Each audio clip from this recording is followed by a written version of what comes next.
Moyav Rabbi Say, it is a pleasure to be here on a day when everyone is so thirsty to hear Dvar Hashem.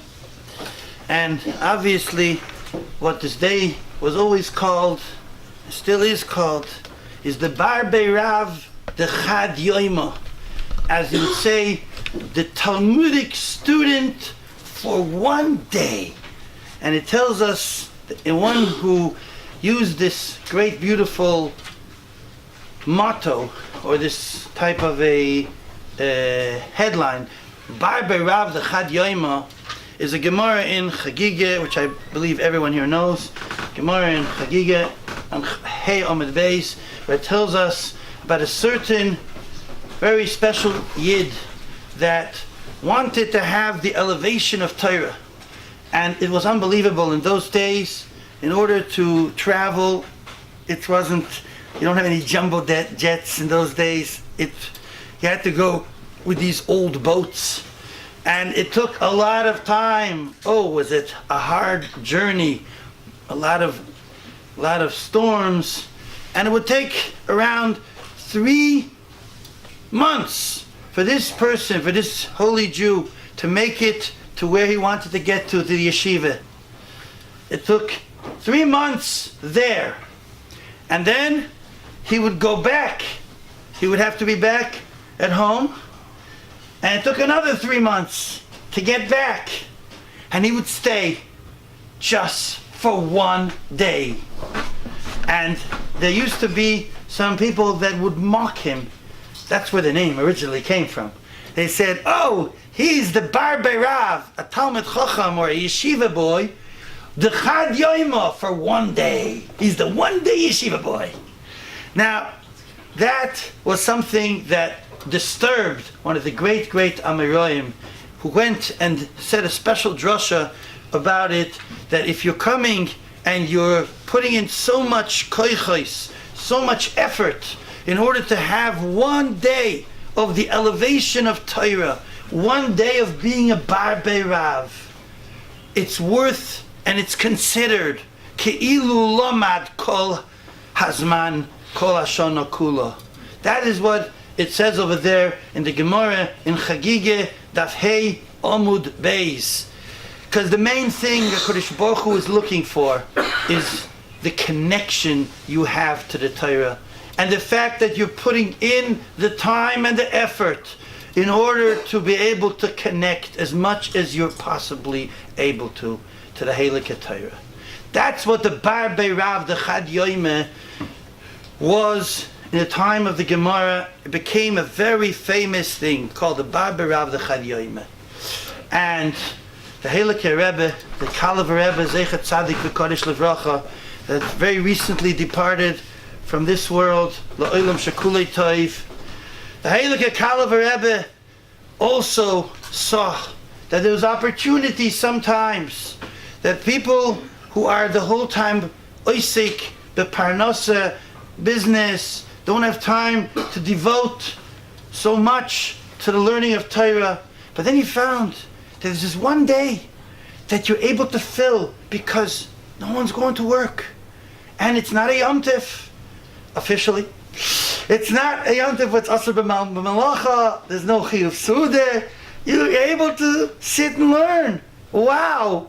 And that was his grand idea. And he opened what was called the Bar Beirav, the Chad Yoima.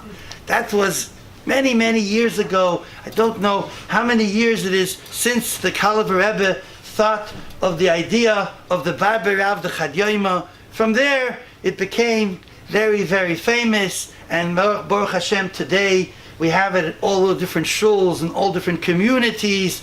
And it's broadcasted a lot also, some places. It became very, very famous. But it was his idea to reenact the concept of the Bar Beirav, the Chad Yoima.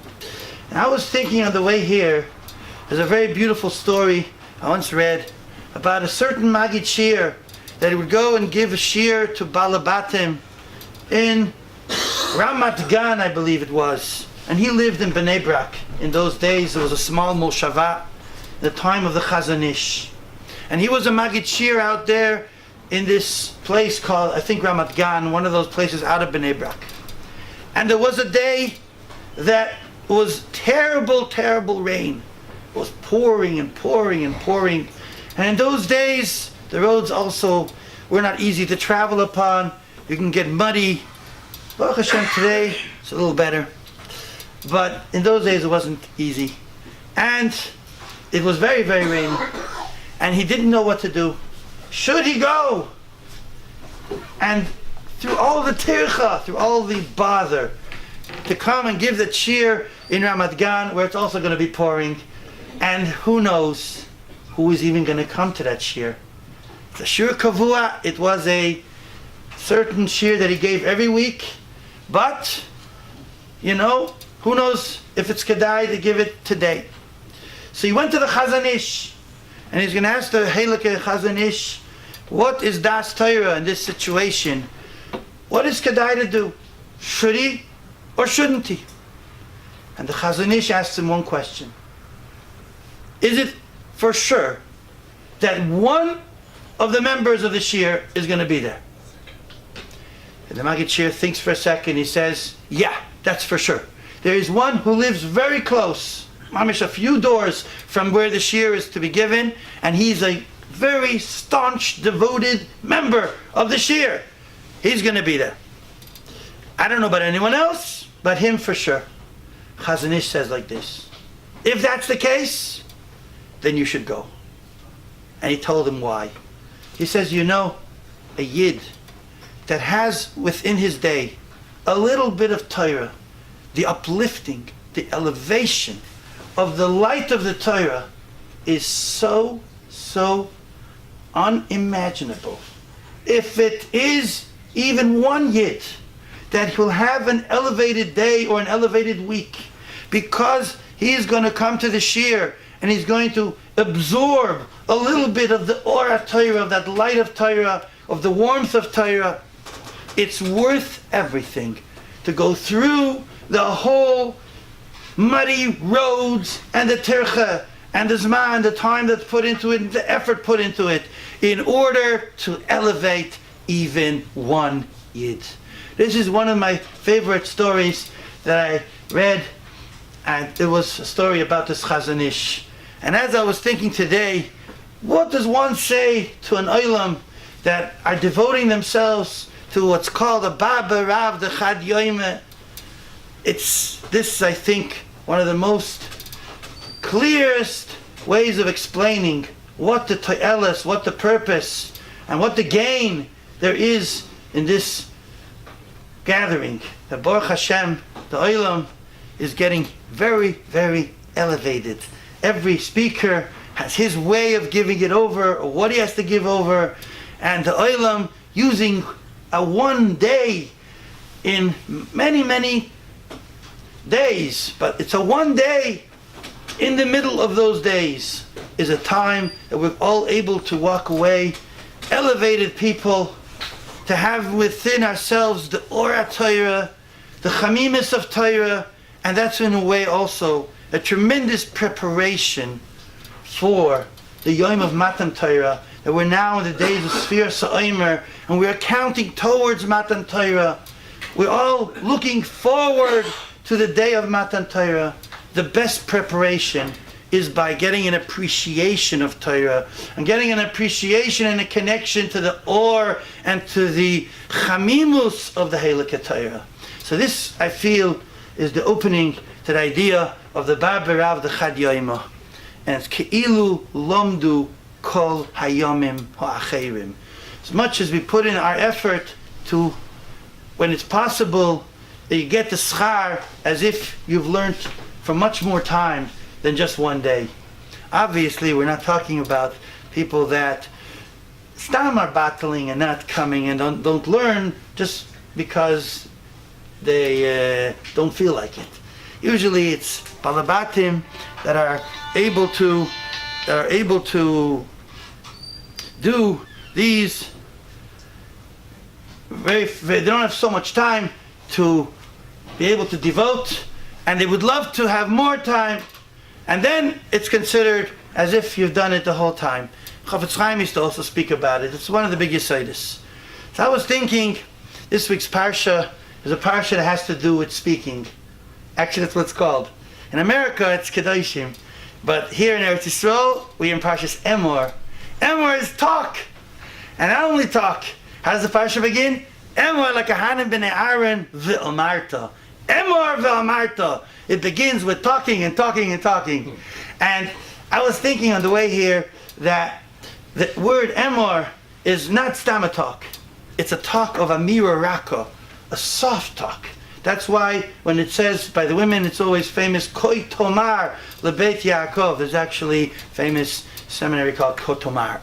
But Koi Tomar LeBeit Yaakov, to the women you talk with Amira Raka, soft, Gishmak, in a way that pulls them towards the Torah. You know why? Chazal says such a beautiful thing over there. Why should you go first to the women? Koi Tomar LeBeit Yaakov. Because when the women are going to be enthusiastic about learning, they're going to get their husbands and they're going to get their kids to go and learn. And they're going to be big supporters of the Eisek HaTorah, of their husbands and of their kids. That's the piece. Because through the women, V'sagid l'bnei Yisrael. That's a marsha I always bring. And Soita Daf Chaf Aleph, it talks about it over there. He throws it in. It's a little diamond in the middle of nowhere. But it connects to that sugi over there. Koi Soima l'beis Yaakov is because V'sagid l'bnei Yisrael. Through that, the bnei Yisrael are going to be able to come more to chizuk. Whatever, the word Toimar is a lashon of Amira Raka. And the beginning of the parsha is all talking about giving over to the children. Lahazir gedolim alaktanim. We learn from the extra word. Emor v'amarta is lahazir gedolim alaktanim. And this I used to always say, and I believe it's in Rav Moshe Feinstein in Dorash Moshe, that he says, when you are speaking about lahazir gedolim alaktanim, it must be emor v'amarta. You have to give over to the children the beauty of Yiddishkeit, the gishmak of Torah, the gishmak of a Shabbos Kodesh, the gishmak of davening, and the gishmak of learning. If it comes over in a way of emor v'amarta, if it comes over in a mira raka, then it's going to be something which will go over to the Ketanim, and the Ketanim are going to be willing to go with it, and they'll even live it, and they'll even run towards it. But that's how you have to do it. Emor v'amarta, lahazir gedolim ala Ketanim. Has to be with Amira Raka, has to be with softness, with love. They feel that you love them, and they feel that you're bringing them to the most important thing in life, and the most enjoyable thing in life. That's what it lahazir gedolim ala Ketanim and Emor v'amarta, and it's a parsha of talking and talking. And I feel that as we're in the middle of the Sefiras HaOmer, it's one of those parshas. We live with the parshas. I believe this is part of what goes on in Sefiras HaOmer, especially today, mamish. Emor v'amarta. Here it's mamish like that. One speech after another speech after another speech. It's mamish, emor v'amarta. And miraka, it should be very sweet and very gishmak. You even have a little bit of a break in between, so it shouldn't be too heavy. And Baruch Hashem, you're able to absorb the oil of the Torah. It's gewaldik. But this is like a inyan. It's a time of chizuk. It's a time of emor v'amarta. Lahazir gedolim ala Ketanim. And there's also a beautiful word from the great Hasidic masters. They always said, lahazir is not just to warn, but lahazir has in it the word zohar. We'll be very soon celebrating Lag BaOmer, which is the big day of Reb Shimon Bar Yochai with the Zohar HaKadosh. The word zohar means shine. And a lot of times, the real chinuch is lahazir gedolim ala Ketanim. It's when the gedolim, it's when the older people, when the father, when the mother are shining the Yiddishkeit over their children. They feel it, they live it. It's without even telling them, do this, do this. It just comes over. It's just part of the shine. Lahazir gedolim ala Ketanim. It's used many, many different ways, this whole inyan. So today we're in a Baber of the Chad Yoime, in an Emor v'amarta situation, and Eber Shazal helps when we should also have a little bit to add, besides what we already mentioned about the inyan. I was thinking yesterday about when you talk about the Omer, what does the Omer teach us? And it's such a beautiful piece of chinuch. There's a Michas chinuch, also a lot of lumdus about Omer, but that's not time for it. But the chinuch, when he talks about the mitzvah of bringing the Omer, tells us such a beautiful thought. And this is a thought that we are to take with us for entire life, especially now. Why are we bringing an Omer? Mishorshe ha-mitzvah. We are bringing a Omer echad is a Sefiras HaOmer, a tenth of an ephah, certain measurement of sa'orim, of barley. And we call it Omer HaTenufa, and he brings the psukim that the pasuk says, you bring the Omer HaTenufa, mimachras HaShabbos, from after the first day of Yom Tif, Yom HaSheni Shel Pesach. And this is called even a Minchas Bikurim. It's a first, it's Reishis Ketzirchem. You're bringing the first of the harvest to the Rabbeinu Shalom. But the words of the Mishorshe HaMitzvah, this one of the roots and the reasons that we could touch upon in the mitzvah, is such a beautiful thought. Kedei shenisboinen mitoich hamaise. When we bring an Omer, and we bring the first of the harvest to the Rabbeinu Shalom, to the Kohen, HaChesed HaGodol, we will be touching upon the great, merciful God. We're going to feel the chesed, the great kindness. She'oisa Hashem yisbarach in briyosav lechadesh lahem shana shana tvua lemichya. To give every year a new produce, tvua, in order that we should be able to live on. L'chein ro'ui lanu shenakriv loy baruchu mimenu. We should be sacrificing a bit from it to Hashem. Leman nizkor chasdoi v'tuvoi hagodol terem nehene mimenu. We should remember the chesed Hashem before we ourselves eat.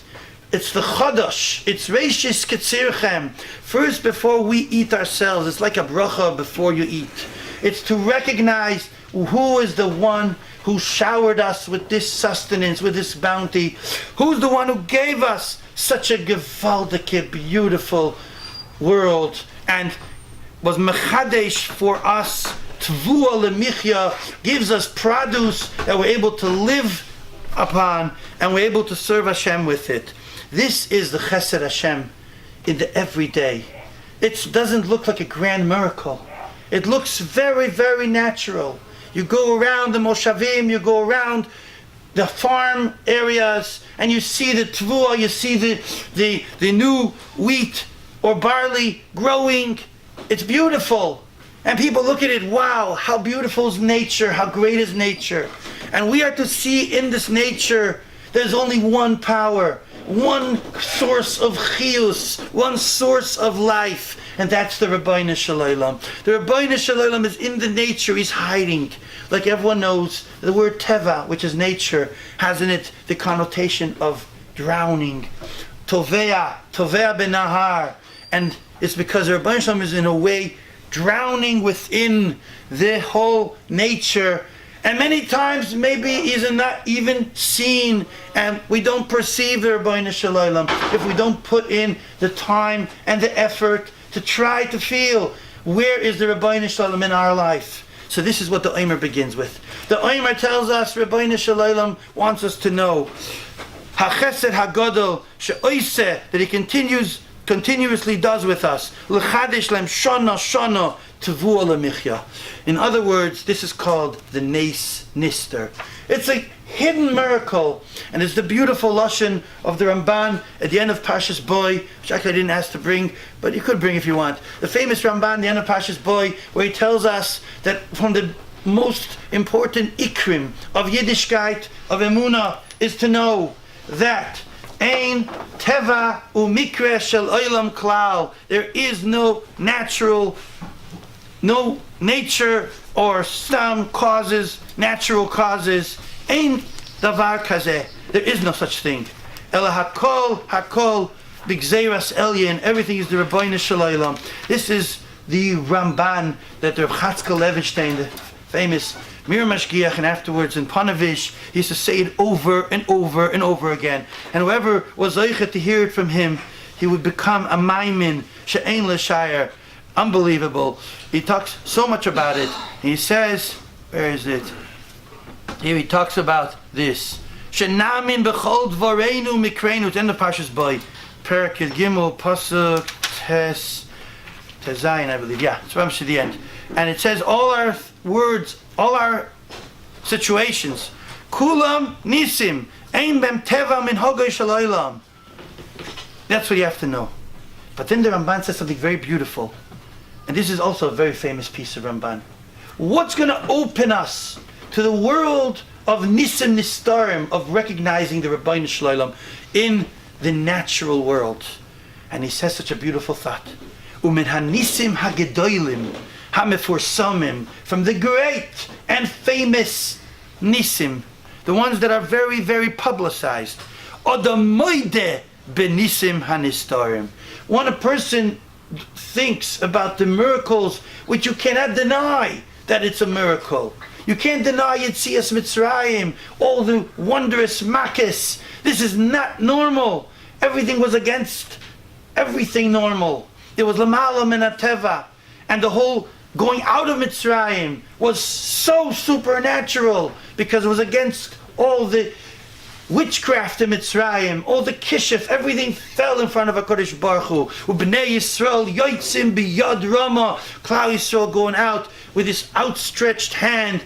B'reish Gilei, Reish Gilei is with a open, everything was open. The Rabbeinu Shalom showed himself. Unbelievable how it was when Klal Yisrael left Mitzrayim. It's Nisim Niglim. So says the Ramban, a person thinks about those Nisim and he's open to the world of the Eibishter, he from there can go to the next step, and it will open him to the next step.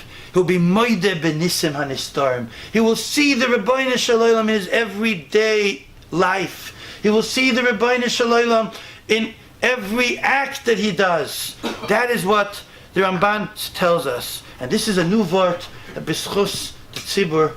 I had to speak for this today. I was preparing a bishl about the Omer, and then it hits me such a beautiful thought. When do we bring the Omer? As we mentioned, Mimochras HaShabbos, the day after that Yom Tov Rishon Shal Pesach. What do we do on Yom Rishon Shal Pesach? On Yom Rishon Shal Pesach, Leil HaSeder, that in the great holy night, we sit and we tell over the story of Yetzias Mitzrayim. Chol Amar B'Lesaper B'Yetzias Mitzrayim Harei Zeh Meshubach. And we talk and we expound and we speak at length about Yetzias Mitzrayim, like we find that we mention those great Tanoim that were Mesaprim B'Yetzias Mitzrayim Kol Oisoi Halayla. What is Yetzias Mitzrayim? As we mentioned, Nisim Haniglim, the Nisim Hamefursamim, Hagdoilim. That's what Yetzias Mitzrayim is about. A Yid leaves Leil HaSeder. He wakes up the next morning. He is full of emunah. He feels the Rabbeinu Shalom in Nisim Haniglim, in those revealed miracles, in his world, Mefursam Dika miracles. And then now is the time to be Adam Moide Benisim Hanistarim. And this, I feel, is what comes Mimochras HaShabbos. After that day, it's so full of emunah, you feel the Rabbeinu Shalom doing miracles in the world. Now Hashem says, Vehevesem es oimer reishis ketzirchem el hakoyen. Now thank the Rabbeinu Shalom shemechadesh shana shana tvua lemichya. Now thank the Rabbeinu Shalom for his beautiful world of nature and the wheat and the barley that grows, and say, Rabbeinu Shalom, I see you in that world of Teva. I see HaTeva b'gematria Elokim. Elokim and Teva is one. And that is what the Omer is teaching us. So it's so appropriate that this is when the Omer is brought. It's brought right after that time, which is Odom Moide Benisim HaNiglim v'hamefursamim. Then Odom Moide Benisim HaNistarim. So as we are leaving Chag HaPesach, and as we are on the way towards the great Yom Tov of Shavuos and Matan Torah, what are we taking with us from Chag HaPesach? We take with us the matzah. The matzah is al shem shenigalu. We take with us the nisim haniglim. We take with us that lechem of emunah that we ate for 7 days. But there's a beautiful remez which I bring always, and only one explains the pasuk like this. There's a pasuk we said in Parshas HaChodesh in Haftarah. There's a lashon, an unbelievable way the Torah speaks. Shavuos yamim, for weeks of days, matzos ye'ochel, matzahs shall be eaten. And no one understands pshat. Shavuos yamim should say shavua yamim. We're talking about a shavuas without a vav in the middle. Shavuos is many weeks. We're talking about 1 week. So there are many Rishonim that on the spot say it's a very beautiful way of saying a bunch of, just a big group of 7 days. It's very schwer, but they bring proofs that it could be such a thing. But the only one who says what I like is the Rashi, on the spot. He said, I found the Metzia, Matzasi. The word, when it says Shavuos, it doesn't mean only the 7 days of Pesach. It means the Shivas Shavuos, the 7 weeks of the Omer. Of Sefiras HaOmer till Shavuos. But then Rashi stops. He just says that's the pshat. Matzasi. Shavuos yamim. For those weeks, matzah ye'ochel. Who eats matzah after Pesach? But Rabbi say it's not eating the matzah. It's having the matzah as part of our bloodstream of living the matzah for Shavuos Yamim. We take with us the or of Emunah from the Nisim Haniglim of Chag Pesach, and we go with the Omer, and we accompany the Rabbi Sholom in our everyday life. We feel the Eibishter in every moment. That's what Shavuos Yamim, Matzos Ye'ochel is all about. We're taking with us the matzah, and the matzah is coming in the way of an Omer, that the Minchas HaOmer and the Sefiras HaOmer, and we mention it again and again every night, to live with the Rabbi Sholom, B'chol Yoim V'yoim, U'b'chol Rega V'rega, to feel the Eibishter in everything. It's about Hashgacha Pratis. It's about feeling the Rabbi Sholom, how he orchestrates unbelievable events, and all within the Teva. You meet this person exactly at the moment that you were supposed to meet, and because of that, this and this came about, and everybody's writing their whole Hashgacha Pratis, and there's this beautiful alon, or this beautiful leaflet that comes out. It's called Hashgacha Pratis, and everyone's writing their stories, and there's a special line you can call, and you can hear so much Hashgacha Pratis. Anyone who lives with Hashgacha Pratis is living Emunah. And when we live Emunah, that's what it's all about. Bishvil zeh anachnu chayim. We are living in this world in order to acknowledge Yesh Elokim, and Elokim b'gematria hateva. The Rabbi Sholom is in this world. And there's a very, very moving story that was about when, I believe, Rav Shach, in the holy Rosh Hashiva of Ponevezh, went to visit, I think it was the great Rav Dessler, Rav Eliezer Dessler, who was such a great Bal Machshava. And we have the Michtav Melio, and I would say there's no girl anywhere that doesn't know Michtav Melio. I mean, halavayanos. We should also know some Michtav Melio. It was unbelievable. And he was very sick, B'Soif Yomov. And Rav Shach comes to visit him, and he was mamish, like immobile. He couldn't do anything. And he felt, what am I doing in life? What am I doing over here? What can I give to Rabbi Sholom? He wasn't able to say any more shmuzim. He wasn't able to do so much the mitzvahs. What can I do? Now everyone knows Rav Shach was full of emunah.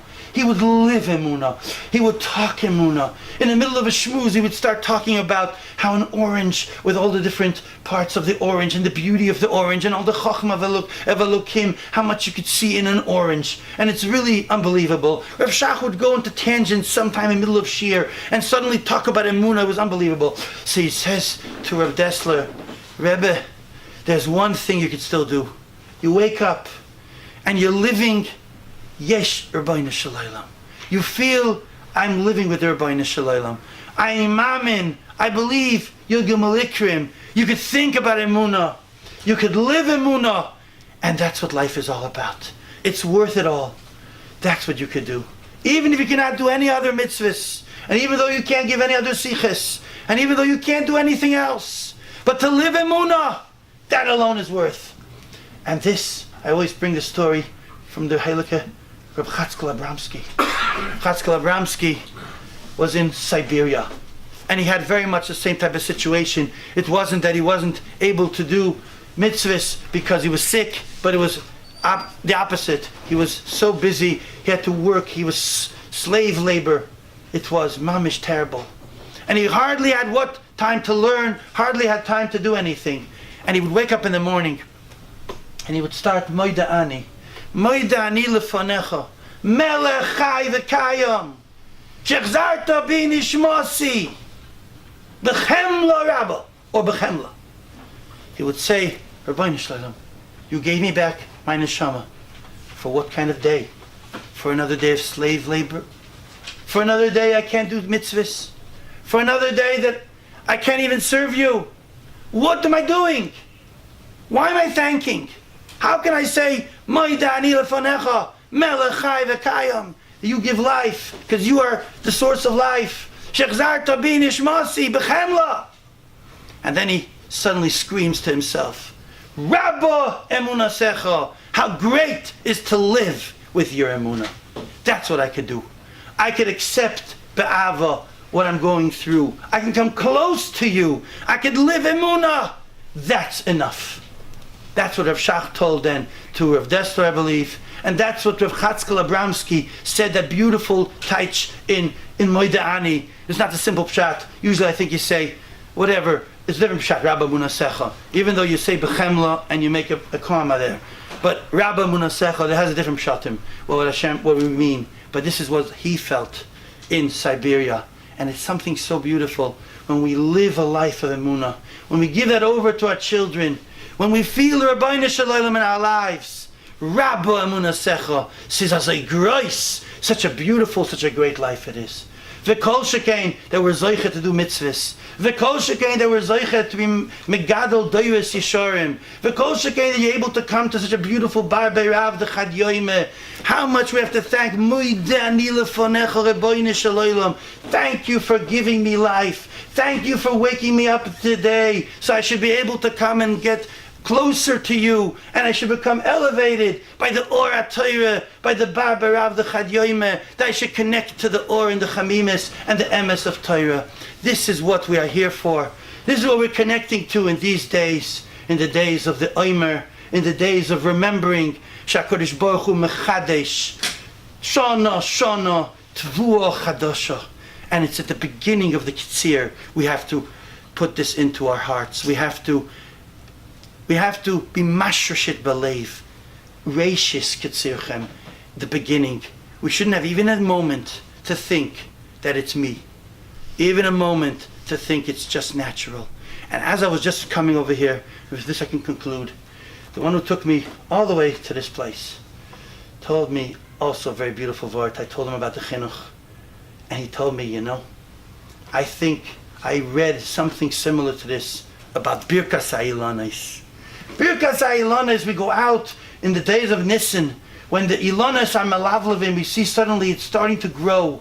Beautiful little sprouts. And we see a future ahead of us. And what do? We thank the Rabbeinu Shalom, Asher Bara, Shleichiser Ba'ilamai Klum, and he was boire in the world, Briyos Toivos, Vilanos Toivos. Kodesh Baruch Hu, you gave us such great, beautiful trees. Lehanos Behem B'nei Adam. It's a beautiful bracha. It's very much acknowledging again the Rabbeinu Shalom in the Bria. It's beautiful.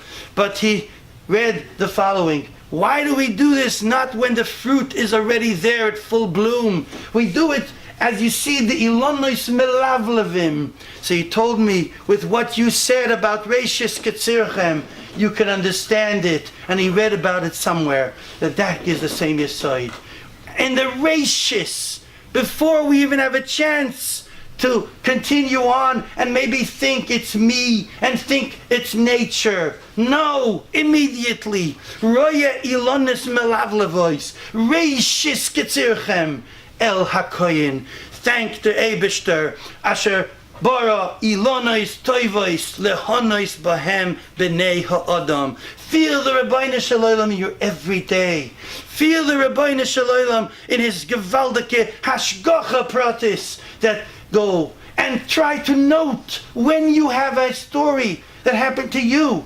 Hashgacha pratis. The more we misbeinen in that, the more we get our children maybe at a contest or and at the table we'll ask, what do you have? You have a story of Hashgacha Pratis, and you get them to think more about what happens in life. We're not going through like a susha, just like a horse that's running and doesn't think about what's going on. We feel the Eibishter. We touch upon infinity. We touch upon the Rabbeinu Shalom. And this is the hachana for the great Chag of Matan Torah, Shekol mitzvaysecha emuna, Onoichi Hashem Elekecha, Asher hoitzesicha me'eretz Mitzrayim. Feel me in every moment. And don't forget, as whenever you have the opportunity, chap onto the Torah. Go to some shir. Try to hear a little bit of the or of Torah. It's such an elevation. It's such a hiroimemus. Remember the message of Bar Bei Rav, the Chad Yoima, Ke'ilu Osak B'Torah Kol Hashana Kula. You get a roimemus. It raises up the entire year. That's part of the reason why it's Ke'ilu Osak Kol Hashana Kula. It's not just one day. It goes with us. And HaKadosh Baruch Hu should help that all of you that are zoichet to come to such a beautiful event should be zoichet to continue listening to whatever has to be said and take with you together all these yisaidis and take the Chag of Emunah, the Chag of Matzah, and be Shavuos Yomim Matzos Ye'ochel. Continue eating and munching on those matzahs. I don't mean physically, but munch upon the yisaidis of matzah. Munch upon Emunah. Eat Emunah. Sleep Emunah. Breathe Emunah.